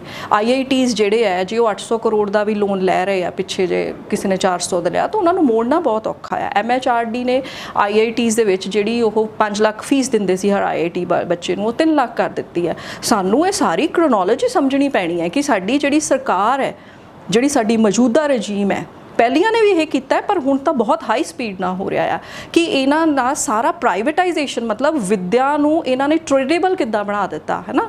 ਕਿਉਂਕਿ ਇਹ ਵੀ ਰੀਜ਼ਨ ਆ, ਮੇਰੇ ਵਰਗੇ ਲੋਕ ਜਿਨ੍ਹਾਂ ਨੂੰ ਸਮਝ ਸੀ ਅਸੀਂ ਵੀ ਚੁੱਪ ਕਰਕੇ ਬੈਠੇ ਰਹੇ। ਹੁਣ ਤਾਂ ਬਹੁਤ ਐਂ ਲੱਗਦਾ ਹੈ ਕਿ ਇਹ ਬੱਚੇ ਜਿਹੜੀਆਂ ਸਾਡੀਆਂ ਆਉਣ ਵਾਲੀਆਂ ਪੀੜ੍ਹੀਆਂ ਸਾਨੂੰ ਮਾਫ ਨਹੀਂ ਕਰਨਗੀਆਂ ਜੇ ਅਸੀਂ ਇਹਨਾਂ ਨੂੰ ਇਹ ਪ੍ਰਾਈਵੇਟਾਈਜੇਸ਼ਨ ਕਿਹੜੇ ਗ੍ਰੈਬ ਦੇ ਵਿੱਚ ਹੁੰਦੀ ਹੈ, ਚਾਹੇ ਉਹ NEP ਹੈ, ਨੈਸ਼ਨਲ ਐਜੂਕੇਸ਼ਨ ਪੋਲਿਸੀ ਹੈ, ਮਿਸਚੀਵੀਅਸਲੀ ਫਾਈਨੈਂਸ਼ੀਅਲ ਆਟੋਨਮੀ ਨੂੰ ਆਟੋਨਮੀ ਨਾਲ ਰਿਲੇਟ ਕੀਤਾ ਗਿਆ। ਫਾਈਨੈਂਸ਼ੀਅਲ ਆਟੋਨਮੀ ਦਾ ਮਤਲਬ ਕੀ ਹੈ ਕਿ ਫੀਸ, ਹੋਰ ਯੂਨੀਵਰਸਿਟੀ 'ਚੋਂ ਪੈਸਾ ਆਉਣਾ ਕਿੱਥੋਂ ਹੈ? ਫੀਸਾਂ ਇਨਕਰੀਜ਼ ਕਰੋ। NEP ਜਿਹੜੇ ਡੈਮੋਕ੍ਰੈਟਿਕ ਸਾਡੀਆਂ ਗਵਰਨਿੰਗ ਬੋਡੀਜ਼ ਹੈ, ਜਿਵੇਂ ਸੈਨੇਟ ਹੈ ਇੱਥੇ, ਉਹਨੂੰ ਸਟ੍ਰਿਕਟਲੀ ਪ੍ਰੋਹਿਬਿਟ ਕਰ ਰਿਹਾ ਵੀ ਕਿਉਂ? ਪੰਚਾਇਤ ਵਿੱਚ ਡੈਮੋਕ੍ਰੇਸੀ ਠੀਕ ਹੈ, MLA ਲਈ ਠੀਕ ਹੈ, MP ਲਈ ਠੀਕ ਹੈ, ਯੂਨੀਵਰਸਿਟੀ ਲਈ ਡੈਮੋਕ੍ਰੇਸੀ ਕਿੱਦਾਂ ਮਾੜੀ ਹੋ ਗਈ? ਠੀਕ ਹੈ, ਇੱਥੇ ਵੀ ਉਹ ਨਿਊਸੈਂਸ ਹੈ, ਇੱਥੇ ਵੀ ਜਿੱਥੇ ਜਿੱਥੇ ਇਲੈਕਸ਼ਨ ਹੈ ਉੱਥੇ ਇਲੈਕਸ਼ਨ ਦੀਆਂ ਪ੍ਰੋਬਲਮਸ ਹੁੰਦੀਆਂ ਆ, ਧੜੇਬੰਦੀ ਹੁੰਦੀ ਹੈ, ਉਹ ਇੱਥੇ ਵੀ ਹੈ, ਪਰ ਉਹ ਤਾਂ ਹਰ ਜਗ੍ਹਾ ਹੈ, ਉਹ ਤਾਂ ਫਿਰ ਹਰ ਇਲੈਕਸ਼ਨ 'ਚ ਹੁੰਦੀ ਹੈ। ਜੋ ਵਿਦਿਆਰਥੀ ਕਹਿ ਰਹੇ ਨੇ ਕਿ ਉਹਨਾਂ ਦਾ ਡਰ ਬਿਲਕੁਲ ਸਹੀ ਹੈ, ਕੇਂਦਰ ਆਪਣੇ ਕੋਲ ਯੂਨੀਵਰਸਿਟੀ ਲੈ ਕੇ ਕੱਲ੍ਹ ਨੂੰ ਇਸ ਯੂਨੀਵਰਸਿਟੀ ਨੂੰ ਲੋਨ ਦੇਗਾ, ਪ੍ਰਾਈਵੇਟਕਰਨ ਕਰ ਦੇਗਾ, ਇਹ ਵਿਦਿਆਰਥੀਆਂ ਦੀ ਚਿੰਤਾ ਬਿਲਕੁਲ ਸਹੀ ਹੈ। ਦੇਖੋ, ਜਦੋਂ ਲੋਨ ਲੈ ਲਿਆ ਗਿਆ, ਜਦੋਂ ਲੋਨ ਲੈਣ ਦੀ ਪ੍ਰੋਸੈਸ ਇਹ ਨਹੀਂ ਹੁੰਦਾ ਵੀ ਇੱਕ ਦਿਨ 'ਚ ਪ੍ਰਾਈਵੇਟਾਈਜੇਸ਼ਨ ਹੋਏਗੀ, ਇੱਦਾਂ ਨਹੀਂ ਹੋਏਗਾ। ਜਦੋਂ ਅਸੀਂ ਇਨਫਰਾ ਦੇ ਲਈ ਲੋਨ ਲਵਾਂਗੇ, ਜਦੋਂ ਅਸੀਂ ਡਿਵੈਲਪਮੈਂਟ ਦੇ ਲਈ ਲੋਨ ਲਵਾਂਗੇ ਤੇ ਉਹ 10 ਸਾਲਾਂ ਦੇ ਵਿੱਚ ਕਿੰਨੀਆਂ ਕੁ ਤੁਸੀਂ ਫੀਸਾਂ ਵਧਾ ਦੋਗੇ? 10 ਗੁਣਾ, 100 ਗੁਣਾ, ਕਿੰਨੀਆਂ ਕੁ ਵਧਾ ਦੋਗੇ ਤੁਸੀਂ ਫੀਸਾਂ? ਠੀਕ ਹੈ, ਤੇ ਜਦੋਂ ਮੋੜਾਂਗੇ ਨਹੀਂ ਤੇ ਤੁਸੀਂ ਇੱਕ ਜਿਹਨੂੰ ਕਹਿੰਦੇ ਨਾ ਕਰਜ਼ੇ ਦੀ ਟਰੈਪ 'ਚ ਆ ਗਏ। ਜਿੱਦਾਂ ਹੁਣ ਹਰ ਇੱਕ ਗਰੀਬ ਕਰਜ਼ੇ ਦੀ ਟਰੈਪ ਦੇ ਵਿੱਚ ਆ, ਮਿਡਲ ਇਨਕਮ ਵਾਲਾ ਟਰੈਪ ਦੇ ਵਿੱਚ ਆ, ਤੇ ਫਿਰ ਸਰਕਾਰੀ ਅਦਾਰਿਆਂ ਨੂੰ ਤੁਸੀਂ ਟਰੈਪ ਦੇ ਵਿੱਚ ਲਾਓ। ਜਿਹੜੀ ਚੀਜ਼ ਨੂੰ ਤੁਸੀਂ ਡਿਸਮੈਂਟਲ ਕਰਨਾ ਆ ਉਹਨੂੰ ਕਮਜ਼ੋਰ ਕਰ ਦਿਓ। ਅਸੀਂ BSNL ਕਮਜ਼ੋਰ ਕੀਤਾ ਤੇ BSNL ਦਾ ਹਾਲ ਦੇਖੋ ਤੁਸੀਂ। Telephone regulatory authority of India ਦੇ ਹੁੰਦੇ ਹੋਏ, ਸਾਡੀਆਂ ਏਜੰਸੀਜ਼ ਦੇ ਹੁੰਦੇ ਹੋਏ, ਬਾਕੀ ਸਾਰੇ ਜਿਹੜੇ ਆ ਗਰੋ ਕਰ ਰਿਹਾ, BSNL ਨਹੀਂ ਕਰ ਰਿਹਾ ਹੈਗਾ, ਹੈ ਨਾ। ਅਸੀਂ ਇੰਡੀਅਨ ਰੇਲਵੇ ਨੂੰ ਪ੍ਰਾਈਵੇਟਾਈਜ਼ ਕਰ ਦਿੱਤਾ। ਅਸੀਂ ਸਾਡੇ ਸਾਹਮਣੇ ਇੰਨੀਆਂ ਐਗਜ਼ਾਮਪਲਸ ਆ ਡਿਸਮੈਂਟਲਿੰਗ ਪਬਲਿਕ ਇੰਸਟੀਟਿਊਸ਼ਨਸ ਦੀਆਂ ਜਿਹੜੇ ਪ੍ਰੋਫਿਟ ਜਨਰੇਟਿੰਗ ਸੀਗੇ। ਉਹਨਾਂ ਤੋਂ ਡਰ ਜ਼ਰੂਰ ਪੈਦਾ ਹੁੰਦਾ ਹੈ, ਵਿਦਿਆਰਥੀ ਨੂੰ ਹੀ ਡਰ ਹੈ। ਮਤਲਬ ਮੈਂ ਦੁਬਾਰਾ ਰੈਟਰੇਟ ਕਰਦਾ ਕਿ ਸੈਂਟਰ ਸਰਕਾਰ ਵੱਲੋਂ ਇਸ ਤਰੀਕੇ ਦੀ ਕੋਈ ਚਿੱਠੀ ਨਹੀਂ ਆਈ ਹੈਗੀ, ਉਹਨਾਂ ਦੇ ਵੱਲੋਂ ਕੋਈ ਨੋਟੀਫਿਕੇਸ਼ਨ ਨਹੀਂ ਆਇਆ ਹੈਗਾ, ਪਰ ਸਾਰੇ ਵਰਤਾਰੇ ਨੂੰ ਦੇਖਦੇ ਹੋਏ ਪਿਛਲੇ 15-20 ਸਾਲਾਂ ਦੇ ਨੂੰ ਇਹ ਡਰ ਜ਼ਰੂਰ ਹੈ ਕਿ ਹੌਲੀ ਹੌਲੀ ਜਿਹੜੀ ਐਕਸੈਸ ਟੂ ਐਜੂਕੇਸ਼ਨ ਸੀ, ਹਾਇਰ ਐਜੂਕੇਸ਼ਨ, ਉਹ ਇੱਕ ਗਰੀਬ ਦੇ ਬੱਚੇ ਨੂੰ ਉਹ ਸਾਰੇ ਮੌਕੇ ਦਿੰਦੀ ਸੀਗੀ ਸਰਵਿਸਿਜ਼ 'ਚ ਆਉਣ ਦੇ ਲਈ, ਇੰਜੀਨੀਅਰਿੰਗ ਦੇ ਵਿੱਚ ਆਉਣ ਦੇ ਲਈ, ਟੀਚਿੰਗ ਦੇ ਵਿੱਚ ਆਉਣ ਲਈ। ਉਹਨਾਂ ਤੋਂ ਅਸੀਂ ਉਹ, ਕਿਉਂਕਿ ਉਹ ਅਫੋਰਡ ਹੀ ਨਹੀਂ ਕਰਨਗੇ, ਅਸੀਂ ਉਹ ਮੌਕੇ ਲੈ ਰਹੇ ਹਾਂ। ਅਤੇ ਇਹ ਚੀਜ਼ ਬੱਚਿਆਂ ਨੂੰ ਜਿਹੜਾ ਪੂਰੇ ਇੰਡੀਆ ਦੇ ਹਾਲਾਤਾਂ ਨੂੰ ਦੇਖਦੇ ਹੋਏ ਜਿਹੜਾ ਨਿੱਜੀਕਰਨ ਵੱਲ ਵੱਧ ਰਿਹਾ, ਇਹ ਉਹਨਾਂ ਨੂੰ ਡਰ ਹੈ। ਅਤੇ ਜੇ ਅਸੀਂ ਉਹਨੂੰ ਫਾਈਨੈਂਸ਼ੀਅਲ ਐਲੋਕੇਸ਼ਨ ਦੇ ਨਾਲ ਵੀ ਦੇਖੀਏ ਨਾ, ਸਰਕਾਰ ਕੀ ਕਰ ਰਹੀ ਹੈ ਕਿ ਹੌਲੀ ਹੌਲੀ ਨਾ ਐਜੂਕੇਸ਼ਨ ਸੈਕਟਰ 'ਤੇ ਆਪਣੀਆਂ ਐਲੋਕੇਸ਼ਨ ਬਜਟ ਦੇ ਵਿੱਚ ਘਟਾ ਰਹੀ ਹੈ। ਇਹ BJP 2014 'ਚ ਆਈ ਹੈ, ਕਹਿੰਦੇ ਸੀ 6% ਕਰਾਂਗੇ GDP ਦਾ। ਇੱਕ ਲਾਈਨ ਵਿੱਚ ਇਹ ਵੀ ਸੀਗੀ with the involvement of the private sector, ਇਹਨਾਂ ਦੇ ਮੈਨੀਫੈਸਟੋ 'ਚ ਲਿਖੀ ਹੋਈ ਲਾਈਨ ਆ। 2019 ਵਿੱਚ ਕੋਈ ਲਾਈਨ ਹੀ ਨਹੀਂ ਹੈਗੀ। ਅਤੇ ਜਦੋਂ ਅਸੀਂ ਫਾਈਨੈਂਸ਼ੀਅਲ ਐਲੋਕੇਸ਼ਨ ਨਹੀਂ ਕਰਾਂਗੇ, ਜਦੋਂ ਅਸੀਂ ਭਰਤੀ ਨਹੀਂ ਕਰਾਂਗੇ ਟੀਚਰਸ ਦੀ, ਪੰਜਾਬ ਯੂਨੀਵਰਸਿਟੀ ਦੇ ਵਿੱਚ 1400 ਟੀਚਰ ਦੀ ਵੈਕੈਂਸੀ ਹੈ, 1400 ਕਰੀਬ ਦੇ, ਅਤੇ 628 ਹੈ। ਇਸੇ ਤਰ੍ਹਾਂ ਬਾਕੀ ਯੂਨੀਵਰਸਿਟੀਆਂ, ਮਤਲਬ ਫਾਈਨੈਂਸ ਨਹੀਂ ਦੇਣਾ, HR ਨਹੀਂ ਦੇਣੇ, ਆਪਣੇ ਆਪ ਹੀ ਡੁੱਬੇਗੀ ਯੂਨੀਵਰਸਿਟੀ। ਪਾਰਲੀਮੈਂਟ ਦੀ ਗੱਲ ਕਰੀਏ, ਜਦੋਂ ਯੂਨੀਵਰਸਿਟੀ ਬਣੀ ਸੀ, ਮਤਾ ਪਿਆ, ਉਸ ਤੋਂ ਬਾਅਦ ਯੂਨੀਵਰਸਿਟੀ ਬਣੀਗੀ। ਜੇ ਯੂਨੀਵਰਸਿਟੀ ਕੇਂਦਰ ਨੇ ਆਪਣੇ ਕੋਲ ਲੈਣੀ ਹੈ, ਕੀ ਇਸ ਦਾ ਮਤਾ ਕੋਈ ਪਏਗਾ ਪਾਰਲੀਮੈਂਟ ਵਿੱਚ, ਜਾਂ ਕੋਰਟ ਨੇ ਕਹਿਤਾ ਵੀ ਯੂਨੀਵਰਸਿਟੀ ਦਾ ਕੇਂਦਰੀਕਰਨ ਕਰ ਦਿੱਤਾ ਜਾਵੇ ਤੇ ਕੇਂਦਰੀਕਰਨ ਹੋ ਜਾਊਗਾ? ਨਹੀਂ ਜੀ, ਇੰਟਰਸਟੇਟ ਬੋਡੀ ਕਾਰਪੋਰੇਟ ਹੈ, ਕੋਰਟ ਡਾਇਰੈਕਟ ਕਰ ਸਕਦਾ ਹੈ। ਜਿਹੜੀ ਚੀਜ਼ ਪਾਰਲੀਮੈਂਟ ਵਿੱਚ ਬਣੀ ਹੈ ਤੇ ਉਹ ਪਾਰਲੀਮੈਂਟ ਦੇ ਥਰੂ, ਜਿੰਨੀ ਕੁ ਮੇਰੀ ਸਮਝ ਹੈ ਕਾਨੂੰਨ ਦੀ, ਹੋ ਸਕਦਾ ਹੈ ਜਿਹਨੂੰ ਜ਼ਿਆਦਾ ਹੋਵੇ ਉਹ ਜ਼ਿਆਦਾ ਬਿਹਤਰ ਦੱਸ ਸਕਦਾ ਹੈ, ਕਿਉਂਕਿ ਐਕਟ ਆਫ ਪਾਰਲੀਮੈਂਟ ਦੇ ਨਾਲ ਬਣੀ ਹੈ। ਤੇ ਇਹ ਇੱਕ ਜਾਣੇ ਦੇ ਕਹਿਣ ਦੇ ਨਾਲ, ਇੱਕ ਫੈਸਲੇ ਦੇ ਨਾਲ ਇਸ ਤਰੀਕੇ ਨਾਲ ਮੈਨੂੰ ਲੱਗਦਾ ਹੈ ਕਿ ਨਹੀਂ ਹੋ ਸਕਦਾ ਹੈਗਾ। ਜਦੋਂ ਪ੍ਰਾਈਵੇਟਕਰਨ ਹੋ ਜਾਊਗਾ SC BC ਦਾ ਕੋਟਾ ਖਤਮ ਹੋ ਜਾਊਗਾ। ਹਾਂਜੀ, ਹੁਣ ਤੁਸੀਂ ਜਿਹੜੀ ਗੱਲ ਕੀਤੀ ਆ ਰਿਜ਼ਰਵੇਸ਼ਨ ਦੀ, ਸ਼ਡਿਊਲ ਕਾਸਟ, ਸ਼ਡਿਊਲ ਟਰਾਈਬਸ, ਪ੍ਰਾਈਵੇਟ ਵਿੱਚ ਤਾਂ ਹੁੰਦੀ ਨਹੀਂ ਹੈਗੀ ਰਿਜ਼ਰਵੇਸ਼ਨ ਇਸ ਤਰੀਕੇ ਦੀ। ਈਵਨ ਮੇਰੇ ਕੋਲ ਇੱਕ ਨਾ ਰਾਜ ਸਭਾ ਦੀ ਸਟੈਂਡਿੰਗ ਕਮੇਟੀ ਦੀ ਰਿਪੋਰਟ ਹੈ, ਜਿਹਨੇ ਸੈਂਟਰਲ ਯੂਨੀਵਰਸਿਟੀ, ਜਿਹੜੀ ਚੀਜ਼ ਦੀ ਅਸੀਂ ਡਿਮਾਂਡ ਕਰ ਰਹੇ ਹਾਂ ਸੈਂਟਰਲ ਯੂਨੀਵਰਸਿਟੀਜ਼ ਬਣਨੀਆਂ ਚਾਹੀਦੀਆਂ, ਉਸ ਕਮੇਟੀ ਦੇ ਵਿੱਚ ਲਿਖਿਆ ਹੈ, ਇਸ ਸਟੈਂਡਿੰਗ ਕਮੇਟੀ ਵਿੱਚ ਸੱਤਾਧਾਰੀ ਪਾਰਟੀ BJP ਤੇ ਕਾਂਗਰਸ ਤੇ ਹੋਰ ਪਾਰਟੀਆਂ ਦੇ ਵੀ ਨੁਮਾਇੰਦੇ ਸੀਗੇ। ਉਹ ਕਮੇਟੀ ਕਹਿ ਰਹੀ ਹੈ ਕਿ gross enrolment ratio of ST SC students is 21% and 15.4% in central universities। ਜਿਹੜੀ ਨੈਸ਼ਨਲ ਐਵਰੇਜ ਹੈ ਉਹ 25.2 ਹੈ। ਈਵਨ ਜਿਹੜੀਆਂ ਸੈਂਟਰਲ ਯੂਨੀਵਰਸਿਟੀਜ਼ ਦੀ ਵੀ ਅਸੀਂ ਗੱਲ ਕਰ ਰਹੇ ਹਾਂ, ਉੱਥੇ ਵੀ ਜਿਹੜੀ ਬੱਚਿਆਂ ਦਾ ਮਾਰਜਿਨ ਹੈ, ਪਰਸੈਂਟੇਜ ਜਿਹੜੀ ਹੈ, ਨੈਸ਼ਨਲ ਐਵਰੇਜ 25.2 ਹੈ, ਸੈਂਟਰਲ ਯੂਨੀਵਰਸਿਟੀਆਂ ਦੇ ਵਿੱਚ 21.1 ਤੇ 15.4 ਹੈ। ਤੇ ਉਸ ਕਮੇਟੀ ਨੇ ਡਾਇਰੈਕਟ ਕੀਤਾ ਆ ਗਵਰਨਮੈਂਟ ਆਫ ਇੰਡੀਆ ਨੂੰ ਕਿ ਤੁਸੀਂ ਇਹਦੇ ਤੇ ਕੋਈ ਸਕਾਲਰਸ਼ਿਪਸ ਸ਼ੁਰੂ ਕਰੋ ਬੱਚਿਆਂ ਨੂੰ, ਤੁਸੀਂ ਜਿਹੜਾ ਆ, ਤਾਂ ਕਿ ਉਹ ਹਾਇਰ ਐਜੂਕੇਸ਼ਨ ਲਈ ਪ੍ਰਮੋਟ ਹੋਣ। ਹੁਣ ਮੈਂ ਤੁਹਾਨੂੰ ਸਕਾਲਰਸ਼ਿਪਸ ਤੇ ਆ ਜਾਵਾਂ। ਜਿਹੜੀਆਂ ਪਹਿਲਾਂ ਸਕਾਲਰਸ਼ਿਪ 10-15 ਸਾਲ ਤੋਂ ਚੱਲਦੀਆਂ ਸੀ, ਕਦੀ ਉਹ ਰਾਜੀਵ ਗਾਂਧੀ ਫੈਲੋਸ਼ਿਪ ਕਹਿ ਦਿੱਤਾ ਜਾਂਦਾ ਸੀ, ਕਦੀ ਨੈਸ਼ਨਲ ਫੈਲੋਸ਼ਿਪ ਕਹਿ ਦਿੱਤਾ ਜਾਂਦਾ ਸੀ। ਉਹ ਹੁੰਦੀਆਂ ਸੀ SCs ਦੇ ਲਈ, STs ਦੇ ਲਈ, OBC ਦੇ ਲਈ, ਮਾਈਨੋਰਿਟੀਜ਼ ਦੇ ਲਈ। ਤੇ ਉਹਦੇ ਲਈ ਹੁੰਦਾ ਸੀ ਕਿ MA ਤੋਂ ਬਾਅਦ ਉਹ ਬੱਚੇ ਅਪਲਾਈ ਕਰਦੇ ਸੀਗੇ ਤੇ MPhil PhD ਲਈ ਫੈਲੋਸ਼ਿਪ ਮਿਲਦੀ ਸੀ। ਹੁਣ ਇਹ ਜਦੋਂ ਦੀ ਇਹ ਗਵਰਨਮੈਂਟ ਆਈ ਹੈ, ਇਹਨਾਂ ਨੇ ਕਿਹਾ ਜੀ ਨੈਟ ਕੁਆਲੀਫਾਈ ਕਰਨਾ ਜ਼ਰੂਰੀ ਹੈ, ਨੈਸ਼ਨਲ ਐਂਟਰੈਂਸ ਟੈਸਟ, ਤਾਂ ਹੀ ਮਿਲੇਗਾ। ਫਿਰ ਤਾਂ ਇਸ ਸਕਾਲਰਸ਼ਿਪ ਦਾ ਜਿਹੜਾ ਆ ਅਸੈਂਸ ਹੈ ਉਹ ਹੀ ਖਤਮ ਹੋ ਜਾਂਦਾ ਹੈ। ਇਹ ਸ਼ੁਰੂ ਹੋਈਆਂ ਸੀਗੀਆਂ ਕਿ ਇਹ ਬੱਚਿਆਂ ਨੂੰ ਅਸੀਂ ਪ੍ਰਮੋਟ ਕਰੀਏ ਤਾਂ ਕਿ MA ਤੋਂ ਬਾਅਦ ਇਹ ਨੌਕਰੀ ਜਾਂ ਹੋਰ ਨਾ ਕਰਨ, ਇਹ PhD ਕਰਨ, MPhil ਕਰਨ, ਤੇ ਉਹ ਅੱਛੀ ਫੈਲੋਸ਼ਿਪ ਮਿਲਦੀ ਆ ਬੱਚਿਆਂ ਨੂੰ 35,000 40,000। ਤੇ ਇਹਨਾਂ ਨੇ ਤਾਂ ਉਹ ਵੀ ਨੈਟ ਦੇ ਨਾਲ ਜੋੜ ਦਿੱਤੀ ਹੈ ਨਾ। ਦੇਖੋ ਇਨਰੋਲਮੈਂਟ ਵੀ ਘਟ ਰਹੀ ਹੈ, ਇਹ ਤਾਂ ਗਵਰਨਮੈਂਟ ਦਾ ਆਪਣਾ ਡਾਟਾ ਕਹਿ ਰਿਹਾ ਆ। ਤੇ ਸਕਾਲਰਸ਼ਿਪ ਦੇ ਲਈ ਕੰਡੀਸ਼ਨਸ ਵੀ ਹੋਰ ਸਟ੍ਰਿਕਟ ਕਰ ਦਿੱਤੀਆਂ ਆ ਗਵਰਨਮੈਂਟ ਨੇ ਆਪਣੀਆਂ। ਤੇ ਉਸ ਤੋਂ ਬਿਯੋਂਡ ਜਿਹੜੇ ਨੰਬਰ ਆਫ JRF ਦਿੰਦੇ ਆ UGC ਦੇ ਥਰੂ, ਉਹਨਾਂ ਦਾ ਪਰਸੈਂਟੇਜ ਵੀ ਘਟਾ ਦਿੱਤਾ ਆ। ਤੇ ਇਹ ਸਾਰੇ ਡਾਟਸ ਜਦੋਂ ਤੁਸੀਂ ਜੋੜਦੇ ਹੋ ਤੇ ਸਾਨੂੰ ਲੱਗਦਾ ਹੈ ਕਿ ਇਹ ਬੱਚੇ, ਈਵਨ ਜਿਹੜੇ ਹੁਣ ਦੇ ਪਬਲਿਕ ਇੰਸਟੀਟਿਊਸ਼ਨਸ ਹੈ, ਉਹਨਾਂ ਵਿੱਚ ਵੀ ਇਹਨਾਂ ਦੀ ਪਰਸੈਂਟੇਜ ਘਟ ਰਹੀ ਹੈ ਕਿਉਂਕਿ ਫੈਲੋਸ਼ਿਪਸ ਘਟ ਰਹੀਆਂ ਆ। ਤੇ ਪ੍ਰਾਈਵੇਟ ਤਾਂ ਦੇਖੋ ਜੀ, ਉਹ ਤਾਂ ਇੱਕ ਬਿਜ਼ਨਸ ਹੈ, ਉਹ ਤਾਂ ਇੱਕ ਮਾਰਕੀਟ ਹੈ। ਉਹ ਤਾਂ ਬੋਲ ਕੇ ਕਹਿੰਦੇ ਆ ਜੀ ਸਾਡਾ ਮਾਰਕੀਟ ਮਾਡਲ ਹੈ ਨਾ। ਇੱਕ ਮੈਂ ਸੇਜ ਦਾ ਆਰਟੀਕਲ ਪੜ੍ਹ ਰਹੀ ਸੀ, ਉਹਦੇ 'ਚ ਲਿਖਿਆ ਹੈ ਕਿ ਜਿਹੜੀ ਇੰਡੀਆ ਦੀ ਹਾਇਰ ਐਜੂਕੇਸ਼ਨ ਹੈ ਉਹ 144 ਬਿਲੀਅਨ ਡਾਲਰ ਦੀ ਮਾਰਕੀਟ ਹੈ। ਮਾਰਕੀਟ ਕਹਿ ਰਹੇ ਉਹਨੂੰ। ਤੇ ਜਿੱਥੇ ਇੰਨਾ ਪੈਸਾ ਹੋਵੇ ਉੱਥੇ ਤਾਂ ਅਜ਼ਾਰੇਦਾਰ ਆਉਣਗੇ, ਕਾਰਪੋਰੇਟ ਆਉਣਗੇ, ਹੈ ਨਾ। ਤੇ ਇਹ ਨੈਚੁਰਲੀ, ਇਹ ਤਾਂ ਤੁਸੀਂ ਦੇਖੋ ਕਿ ਸਿੱਧਾ ਉਹ ਬੱਚਿਆਂ ਨੂੰ ਤਾਂ, ਈਵਨ ਪਬਲਿਕ ਯੂਨੀਵਰਸਿਟੀ ਜਦੋਂ ਨੰਬਰ ਘਟ ਰਿਹਾ ਆ, ਉਹੀ ਕਲੀਅਰ ਆ ਕਿ 4 ਯੂਨੀਵਰਸਿਟੀਆਂ ਗਵਰਨਮੈਂਟ ਦੀਆਂ, 15 ਸਰਕਾਰੀ। ਉਹ ਬੱਚੇ ਨੂੰ ਜੇ ਪੰਜਾਬੀ ਗੁਰੂ ਨਾਨਕ ਦੇਵ ਨਹੀਂ ਮਿਲੀ, ਉਹ MA MSc MTech ਨਹੀਂ ਕਰੂਗਾ। ਹੁਣ ਅਹਿਮ ਸਵਾਲ ਮੈਂ ਵੀ ਖੁਦ ਆਉਂਦਾ ਹੈ ਕਿ ਪੰਜਾਬ ਗਵਰਨਮੈਂਟ ਕੀ ਵਿਧਾਨ ਸਭਾ ਵਿੱਚ ਮਤਾ ਪਾ ਸਕਦਾ ਹੈ? ਉਹ ਮਤਾ ਪਾਸ ਕਰਕੇ ਕੇਂਦਰ ਨੂੰ ਭੇਜੇ ਜਾਂ ਕੋਰਟ ਅੱਗੇ ਰੱਖ ਸਕਦਾ 30 ਅਗਸਤ ਨੂੰ ਵੀ ਅਸੀਂ ਪੰਜਾਬ ਯੂਨੀਵਰਸਿਟੀ ਜੋ ਹੈ ਉਹ ਪ੍ਰਾਈਵੇਟ ਕਰਨ ਜਾਂ ਕੇਂਦਰ ਕੋਲ ਨਹੀਂ ਜਾਣ ਦੇਣੀ।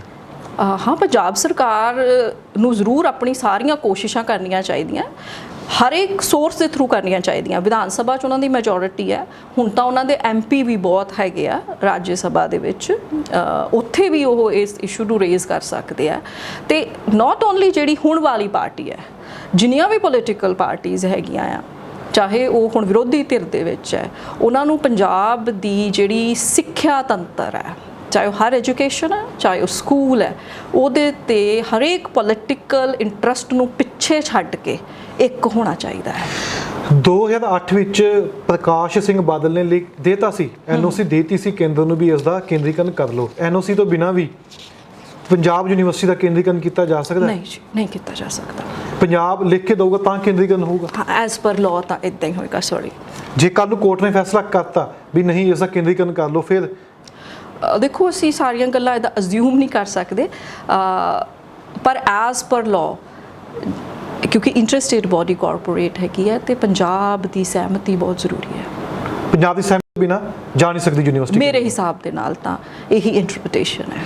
ਪੰਜਾਬ ਦਾ ਸਾਰਾ ਜ਼ਿਆਦਾ ਤਬਕਾ ਯੂਨੀਵਰਸਿਟੀ ਨਾਲ ਜੁੜਿਆ ਹੋਇਆ, ਪੰਜਾਬ ਯੂਨੀਵਰਸਿਟੀ ਨਾਲ। ਜੀ, ਜੀ। ਜੇ ਪੰਜਾਬ ਯੂਨੀਵਰਸਿਟੀ ਕੇਂਦਰ ਕੋਲ ਚਲੀ ਜਾਂਦੀ ਹੈ, ਜੋ ਪੰਜਾਬ ਦਾ ਵਿਦਿਆਰਥੀ ਹੈ ਉਸ ਉੱਪਰ ਕੀ ਅਸਰ ਪਊਗਾ? ਜੇ ਕੇਂਦਰ ਕੋਲ ਚਲੇ ਜਾਂਦੀ ਹੈ, ਇੱਕ ਤਾਂ ਜੀ ਟੈਸਟ ਜਿਹੜਾ ਆ ਫਿਰ ਉਹ ਸੈਂਟਰਲ ਯੂਨੀਵਰਸਿਟੀਜ਼ ਦਾ ਇੱਕ ਅਲੱਗ ਟੈਸਟ ਹੁੰਦਾ, ਐਂਟਰੈਂਸ ਟੈਸਟ ਹੁੰਦਾ ਆ। ਇੱਕ ਤਾਂ ਉਹਨਾਂ ਦੀ ਜਿਹੜਾ ਐਡਮਿਸ਼ਨ ਹੈ ਉਸ ਟੈਸਟ ਦੇ ਥਰੂ ਹੋਏਗਾ, ਉਹਦੇ ਤੇ ਕਾਲਜਸ ਜਿਹੜੇ ਆ ਉਹਨਾਂ ਦੀ ਐਫੀਲੀਏਸ਼ਨ ਨਹੀਂ ਰਹੇਗੀ। ਫਿਰ ਤਾਂ ਜਾਣੀ ਕਿ ਪੂਰੇ ਦੇਸ਼ ਵਿੱਚੋਂ ਇੱਥੇ ਆ ਕੇ ਐਡਮਿਸ਼ਨ ਲੈ ਸਕਦੇ ਨੇ। ਹੁਣ ਵੀ ਉਸ ਤੋਂ ਜ਼ਿਆਦਾ ਇਹ ਵੀ ਹੈ, ਸਾਡਾ ਨਾਨ ਟੀਚਿੰਗ ਜਿਹੜਾ ਆ ਉਹਨੂੰ ਵੀ ਪ੍ਰੋਬਲਮ ਹੈ। ਸਾਡੇ ਨਾਨ ਟੀਚਿੰਗ ਭੈਣ ਭਰਾ ਜਿਹੜੇ ਆ ਤੇ ਉਹ ਰੇਸ਼ੋ ਵੀ ਸਾਨੂੰ 1:1 ਤੇ ਲੈ ਕੇ ਆਣੀ ਪੈਣੀ ਹੈ। ਸਾਡੀ 1:3 ਹੈ, ਉਹ ਸਰਪਲਸ ਰੇਸ਼ੋ ਹੈ, ਠੀਕ ਹੈ ਨਾ। ਤੇ ਮਤਲਬ ਪੂਰੀ ਦੀ ਪੂਰੀ ਸਾਡਾ ਗਵਰਨੈਂਸ, ਸਾਡਾ ਜਿਹੜਾ ਸੈਨੇਟ ਹੈ, ਸਾਡੀ ਗਵਰਨਿੰਗ ਬਾਡੀ ਹੈ, ਉਹਦੇ ਤੇ ਮੈਂ ਬਾਰ-ਬਾਰ ਐਮਫੈਸਿਸ ਕਰ ਰਹੀ ਹਾਂ। ਇਲੈਕਟਿਡ ਬਾਡੀ ਹੈ, ਚਲੋ ਜਿਹੜੇ ਨੋਮੀਨੇਟਡ ਹੈ ਉਹ ਵੀ ਸਾਨੂੰ ਸਿਰ ਮੱਥੇ ਐਕਟ ਦੇ ਥਰੂ ਹੈ। ਜਿਹੜੇ ਵੀ ਬੰਦੇ ਵਾਈਸ ਪ੍ਰੈਜ਼ੀਡੈਂਟ ਨੇ ਭੇਜੇ ਉਹਨਾਂ ਨੇ ਸਾਡੇ ਯੂਨੀਵਰਸਿਟੀ ਨੂੰ, ਉਹ ਵੀ ਆਪਣਾ ਜਿਹੜੇ ਹੈ ਡਾਇਰੈਕਸ਼ਨ ਤੇ ਲੀਡਰਸ਼ਿਪ ਦੇਣਗੇ। ਪਰ ਇਲੈਕਟਿਡ ਜਿਹੜੇ ਹੈ, ਜਿਨ੍ਹਾਂ ਦੇ ਵਿੱਚ ਪੰਜਾਬ ਦੇ ਟੀਚਰਸ ਨੇ ਇਲੈਕਟ ਕੀਤੇ, ਯੂਨੀਵਰਸਿਟੀ ਦੇ ਟੀਚਰਸ ਨੇ ਇਲੈਕਟ ਕੀਤੇ, ਪ੍ਰਿੰਸੀਪਲਸ ਨੇ ਇਲੈਕਟ ਕੀਤੇ, ਹੈ ਨਾ, ਗ੍ਰੈਜੂਏਟਸ ਨੇ ਇਲੈਕਟ ਕੀਤੇ, ਤੇ ਸਾਡੀ ਜਿਹੜੀ ਗਵਰਨਿੰਗ ਬੋਡੀ ਹੈ ਉਹ ਫਿਰ ਨੋਮੀਨੇਟਡ ਹੋਏਗੀ ਬੋਰਡ ਆਫ ਗਵਰਨਰਸ ਦੇ ਥਰੂ, ਜਿੱਥੇ ਸਾਡੇ ਹਜੇ ਚਾਹੇ ਕੁਛ ਆਵਾਜ਼ਾਂ ਆ ਵਿਰੋਧ ਦੀਆਂ, ਕੁਛ ਆਵਾਜ਼ਾਂ ਆ ਮਤਲਬ ਡਿਫਰੈਂਸ ਆਫ ਓਪੀਨੀਅਨ ਆ, ਉਹਨੂੰ ਤੁਸੀਂ ਵਿਰੋਧ ਕਹਿ ਲਓ। ਤੇ ਅਸੀਂ ਸੈਨੇਟ ਜਿਹੜੀ ਹੈ ਉਹਦੇ ਤੇ ਵੀ ਇਹ ਪ੍ਰੋਬਲਮ ਹੋਏਗੀ। ਇੱਕ ਆਖਰੀ ਸਵਾਲ ਹੈ ਕਿ ਤੁਸੀਂ ਵੀ ਸਾਈਨ ਕੀਤੇ ਨੇ ਯੂਨੀਵਰਸਿਟੀ ਦਾ ਕੇਂਦਰੀਕਰਨ ਹੋ ਜਾਵੇ? ਨਹੀਂ ਜੀ, ਮੈਂ ਨਹੀਂ ਕੀਤੇ ਹੈਗੇ। ਕੀ ਯੂਨੀਵਰਸਿਟੀ ਜਾਣ ਦੇ ਨਾਲ ਕੇਂਦਰ ਕੋਲ ਪੰਜਾਬ ਦੀ ਇੱਕ ਦਾਅਵੇਦਾਰੀ ਘਟ ਜਾਏਗੀ ਚੰਡੀਗੜ੍ਹ ਉੱਤੇ, ਜੋ ਚੰਡੀਗੜ੍ਹ ਉੱਤੇ ਦਾਅਵਾ ਕਰਦਾ ਆ ਰਿਹਾ ਪੰਜਾਬ? ਥੋੜਾ ਜਿਹਾ ਤੁਸੀਂ ਇਹਨੂੰ ਥੋੜਾ ਜਿਹਾ ਹੋਰ ਅੱਗੇ ਲੈ ਜਾਓ। ਮੈਨੂੰ ਇਹ ਲੱਗਦਾ ਹੈ ਕਿ ਪਿਛਲੇ 6-7 ਮਹੀਨਿਆਂ ਤੋਂ ਪਹਿਲਾਂ ਖੇਤੀ ਕਾਨੂੰਨ ਨਵੰਬਰ ਦੇ ਵਿੱਚ ਵਾਪਸ ਲਏ ਜਾਂਦੇ ਆ, ਦਸੰਬਰ ਦੇ ਵਿੱਚ ਡੈਮ ਸੇਫਟੀ ਬਿੱਲ ਤੇ ਵਾਟਰ ਬਿਲਸ ਆ ਜਾਂਦੇ ਆ। ਜੇ ਅਸੀਂ ਉਹਨਾਂ ਨੂੰ ਧਿਆਨ ਨਾਲ ਦੇਖੀਏ ਤਾਂ ਸਿੱਧੀ ਸਟੇਟ ਸਬਜੈਕਟ ਦੇ ਅੰਡਰ ਸੈਂਟਰ ਦੀ ਦਖਲ ਅੰਦਾਜ਼ੀ ਹੈ ਪੰਜਾਬ ਦੇ ਵਿੱਚ। ਫਿਰ ਜੀ BSF ਜਿਹੜੀ ਹੈ ਉਹ 15 ਕਿਲੋਮੀਟਰ ਤੋਂ ਉਹਨੂੰ 50 ਕਿਲੋਮੀਟਰ ਅਸੀਂ ਲੈ ਕੇ ਆਉਂਦੇ ਹਾਂ। ਫਰਵਰੀ ਵਿੱਚ ਅਸੀਂ ਡੈਮਸ ਦੇ ਵਿੱਚ ਭਾਖੜਾ ਬਿਆਸ ਮੈਨੇਜਮੈਂਟ ਬੋਰਡ, ਉਹਦੇ ਵਿੱਚ ਉੱਥੇ ਦੇ ਚੇਅਰਮੈਨ ਜਿਹੜੇ ਹੈ ਕੌਣ ਹੋਣਗੇ, ਉਹਨੂੰ ਹੈੱਡ ਕਰਨਗੇ, ਉਹਦੀਆਂ ਅਸੀਂ ਕੰਡੀਸ਼ਨਸ ਇਸ ਤਰੀਕੇ ਦੀਆਂ ਬਣਾ ਦਿੰਦੇ ਹਾਂ ਕਿ ਪੰਜਾਬ ਤੇ ਹਰਿਆਣਾ ਦੇ ਵਿੱਚੋਂ ਕੋਈ ਵੀ ਨੁਮਾਇੰਦਗੀ ਨਾ ਹੋਵੇ। ਫਿਰ ਅਸੀਂ ਮਾਰਚ ਦੇ ਵਿੱਚ ਚੰਡੀਗੜ੍ਹ ਦੇ ਜਿਹੜੇ ਇੰਪਲੋਈਜ਼ ਹੈ ਉਹਨਾਂ ਨੂੰ ਸੈਂਟਰਲ ਸਰਵਿਸ ਰੂਲਸ ਨੇ ਨਾਲ ਲੈ ਕੇ ਆ ਰਹੇ ਹਾਂ। ਫਿਰ ਹੁਣ ਅਸੀਂ ਪੰਜਾਬ ਯੂਨੀਵਰਸਿਟੀ ਦੀ ਸੈਂਟਰਲ ਸਟੇਟਸ ਦੀ ਗੱਲ ਕਰ ਰਹੇ ਹਾਂ। ਇੱਕ ਕ੍ਰੋਨੋਲੋਜੀ ਦੇਖ ਕੇ ਤਾਂ ਲੱਗਦਾ ਆ ਕਿ ਕਿਸੇ ਤਰੀਕੇ ਦੇ ਨਾਲ ਆਲਦੋ ਜਿਹੜਾ ਐਂਡ ਵਾਲਾ ਆ, ਮੈਂ ਦੁਬਾਰਾ ਕਹਿ ਰਹੀ ਹਾਂ, ਉਹਦੇ ਵਿੱਚ ਸੈਂਟਰ ਵੱਲੋਂ ਕੋਈ ਵੀ ਨੋਟੀਫਿਕੇਸ਼ਨ ਨਹੀਂ ਹੈਗਾ।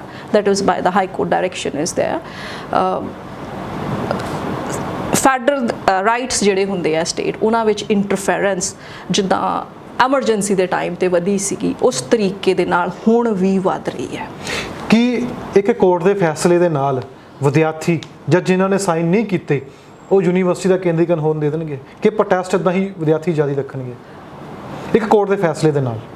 ਦੇਖੋ, ਕੋਰਟ ਦੇ ਕੋਲ ਜੋ ਵੀ ਡਾਕੂਮੈਂਟ ਹੈ, ਮੈਨੂੰ ਨਹੀਂ ਪਤਾ ਉਹਨਾਂ ਨੇ ਕਿਸ ਬੇਸ ਤੇ ਇਹ ਡਾਇਰੈਕਸ਼ਨ ਦਿੱਤੀ ਆ, ਪਰ ਜਿਨ੍ਹਾਂ ਨੂੰ ਅਸੀਂ ਜੇ ਸਾਰੇ ਜਾਣੇ ਕੋਸ਼ਿਸ਼ ਕਰੀਏ ਕਿ ਕੀ ਸੈਂਟਰਲ ਯੂਨੀਵਰਸਿਟੀ ਬਣਨ ਦੇ ਨਾਲ ਸੱਚਮੁੱਚ ਪੰਜਾਬ ਯੂਨੀਵਰਸਿਟੀ ਨੂੰ ਫਾਇਦਾ ਹੈ, ਸਟੂਡੈਂਟ ਨੂੰ ਹੈ, ਨਾਨ ਟੀਚਿੰਗ ਨੂੰ ਹੈ, ਸਾਡੀ ਜਿਹੜੀ ਫੈਕਲਟੀ ਦੀ ਸ਼ਾਰਟੇਜ ਹੈ ਉਹਦੇ ਤੇ ਸਰਕਾਰ ਕੁਝ ਕਰ ਰਹੀ ਹੈ। ਈਵਨ ਉਸੇ ਰਿਪੋਰਟ ਨੂੰ ਮੈਂ ਫਿਰ ਲੈ ਕੇ ਆਉਂਗੀ ਰਾਜ ਸਭਾ ਦੀ ਸਟੈਂਡਿੰਗ ਕਮੇਟੀ ਨੂੰ, ਵੀ ਪੂਰੇ ਹਿੰਦੁਸਤਾਨ ਦੇ ਵਿੱਚ ਸੈਂਟਰਲ ਯੂਨੀਵਰਸਿਟੀਜ਼ ਜਿਹੜੀਆਂ ਆ ਉੱਥੇ ਫੈਕਲਟੀ ਦੀ ਐਕਿਊਟ ਸ਼ਾਰਟੇਜ ਹੈ। ਮਤਲਬ ਉਹ ਰਿਪੋਰਟ ਉਹਦੇ ਵਿੱਚ ਉਹ ਕਹਿ ਰਹੇ ਹੈ ਜੀ ਫੈਕਲਟੀ ਦੀ ਜਿਹੜੀ ਰਿਕਰੂਟਮੈਂਟ ਹੈ, so there's line ਬੜੀ ਉਹਨਾਂ ਨੇ ਲਿਖੀ ਹੈ that committee is anguished to find that right from the well established central universities to those set up recently there is a shortage of faculty, and the committee feels that both the issues need to be addressed on the priority basis.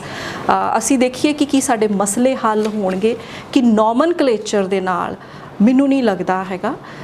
ਜਿੱਦਾਂ ਮੇਰੇ ਹਿਸਾਬ ਦੇ ਨਾਲ, ਜਿੱਦਾਂ ਮਨਮੋਹਨ ਸਿੰਘ ਜਿਹੜੇ ਸਾਡੇ prime minister ਸੀ ਮਾਨਯੋਗ, ਉਹ ਕਹਿੰਦੇ ਸੀ ਇਹਦਾ ਯੂਨੀਕ ਸਟੇਟਸ ਹੋਣਾ ਚਾਹੀਦਾ ਹੈ, ਇੰਸਟੀਟਿਊਟ ਆਫ ਜਾਂ ਨੈਸ਼ਨਲ ਇੰਪੋਰਟੈਂਸ ਹੋ ਜੇ, ਹੈਰੀਟੇਜ ਹੋ ਜੇ, ਸੈਂਟਰ ਜਿਹੜਾ ਆ ਉਹਦੀ ਜਿਹੜੀ ਬਣਦੀ ਜ਼ਿੰਮੇਵਾਰੀ ਹੈ ਉਹ ਵੀ ਅਦਾ ਕਰੇ, ਤੇ ਪੰਜਾਬ ਸਰਕਾਰ ਵੀ ਜਿਹੜੀ ਹੈ ਨਾਲ ਜਿਹੜੀ ਉਹਦੀ ਵੀ ਫਾਈਨੈਂਸ਼ੀਅਲ ਜ਼ਿੰਮੇਵਾਰੀ ਹੈ ਉਹਨੂੰ ਜ਼ਰੂਰ ਇਹਦੇ ਤੇ ਅਦਾ ਕਰੇ।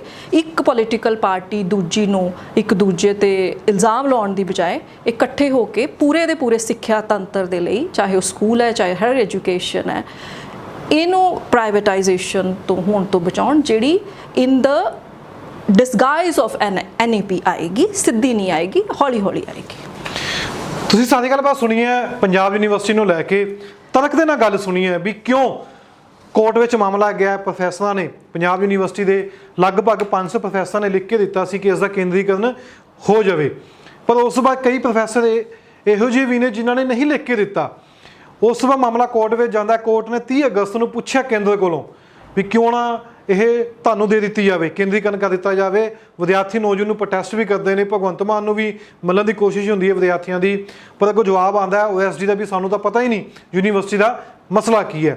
ਕਿ ਵਾਕਈ ਯੂਨੀਵਰਸਿਟੀ ਇਹ ਕੇਂਦਰੀਕਰਨ ਹੋ ਜਾਂਦਾ, ਹਾਈਫਾ ਦੇ ਥਰੂ ਜੇ ਲੋਨ ਦਿੰਦੀ ਹੈ ਕੇਂਦਰ ਸਰਕਾਰ, ਉਹ ਲੋਨ ਤਹਿਤ ਵਿਦਿਆਰਥੀ ਦੀਆਂ ਫੀਸਾਂ ਤਾਂ ਵਧਣਗੀਆਂ, ਕਿ ਸਕਾਲਰਸ਼ਿਪ ਜਾਂ SC BC ਕੋਟੇ ਵਿੱਚ ਜਿਹੜੀਆਂ ਸੀਟਾਂ ਜਾਂਦੀਆਂ ਸੀ ਉਸ ਦਾ ਵੀ ਬਚਾਅ ਹੋ ਪਾਏਗਾ।